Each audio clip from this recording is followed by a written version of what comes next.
I told you to stay off this set and never come back. I love that. I love that. And I want you to do this right. You either do it right or you get off the set. You hear me? Get this together. It's not cutting.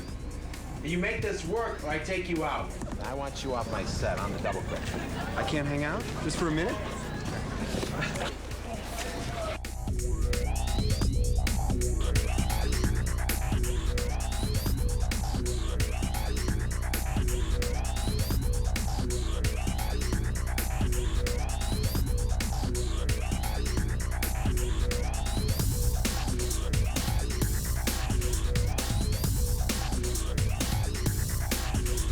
Sam, he's a character. I've heard the stories about how he's been a fan since he's a kid. Spider-Man is history. This movie will make history. It's a classic from the get-go. And you need someone there who says, I respect that. I want to make it edgy. I want to make it a high-action adventure. But I have to tell a story here that anybody can see. Sam grew up having Spider-Man painted on the wall in his room, which is the best kind of a man to take the helm for a movie like that. What Sam's good is rooting all the fantastical elements with a reality, which is sort of conventional wisdom, but I felt that all the time, that he always would start out with a very down-to-earth concept and then kind of spin off on that. He has such a great imagination, and I hear him talk about Spider-Man, and his eyes sparkle. So I think that he just, had such a knowledge and such a love for it, and it really comes through. He's warm and kind, and a lot of directors, you feel as if they're standing over you with a big stick or something, but he couldn't be sweeter and more fun to work with. He's got a tremendous visual sense. He's a great visual storyteller and kind of has a great sense of how, movies, the unique thing about movies is how the pieces are put together. So he has a great sense of how to build a sequence from an action standpoint, but it always comes back to, is it good storytelling? When I first discovered Sam Raimi in my drama class in high school, I thought he was a schmuck. Now I'm convinced of it. It's great to see him at his element. Sam's the right guy to make a movie like this because this is how his brain works. Things are magical and fanciful, and now he's got the raw cash to make it happen. There's a lot of filmmakers who would be lost in this environment, but with Sam, this is his world. This is what he does best. He brought a really wild, seat-of-the-pants style of filmmaking to Evil Dead and Evil Dead 2, and he used to work with the Coen brothers, and I think there was a lot of cross-influence way back, which went into the early Coen brothers film and Sam's films, and in their own crazy ways, they were both very influential. Spider-Man had real personality, had real problems. The character of Peter Parker was a real kid in high school, and the Spider-Man comic books were more about how these superpowers affected his real life.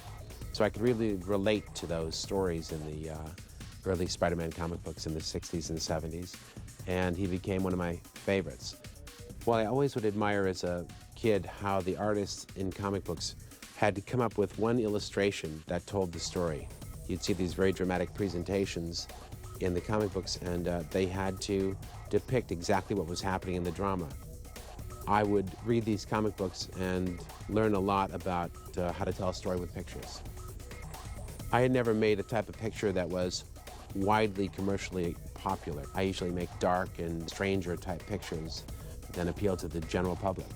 So I was surprised when I actually went in for an interview for Spider-Man because I knew how they had expected it to be a very popular mass appeal picture.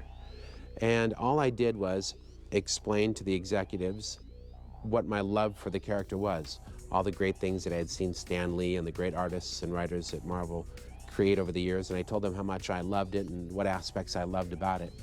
And I got a call back the next day saying I had the job. Years ago, Sam and I were going to do a movie, the mighty Thor, another Marvel character. We had planned to do that. We'd co-write it together, and he would direct it because I was too busy. But for some reason, we never got around to doing it, really. But I had gotten friendly with Sam. I had great respect for him. He's a great director, an intelligent guy, the nicest guy you could ever meet. I'm absolutely delighted that he's the one who's doing Spider-Man. I think it's very lucky that we were able to get him because he's going to do the character justice.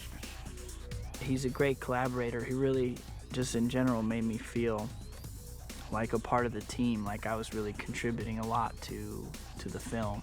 I love working with him because he's just a great example for me of a man who takes his work seriously and takes his family life seriously, and he's very sincere and caring, and at the same time he can have a lot of fun and be funny, and he's obviously really good with camera work and can do really crazy fun stuff with the camera. Hang on, Mary Jane!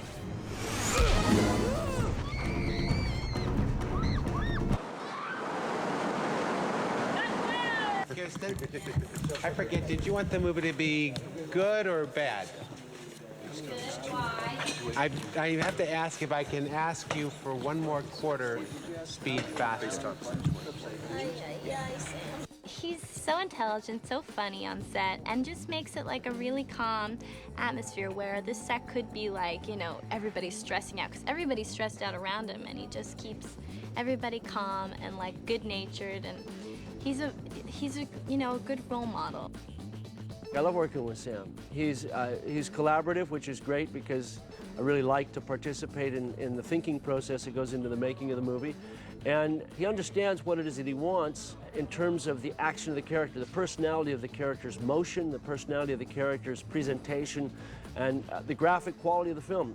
I've never learned so much making a picture as I made this one. There were so many aspects of filmmaking that I had learned over the last 20 years that I had to draw upon to make this particular picture. Even though it's a small story of a young boy that learns what it is to be a responsible young man, its canvas is very large.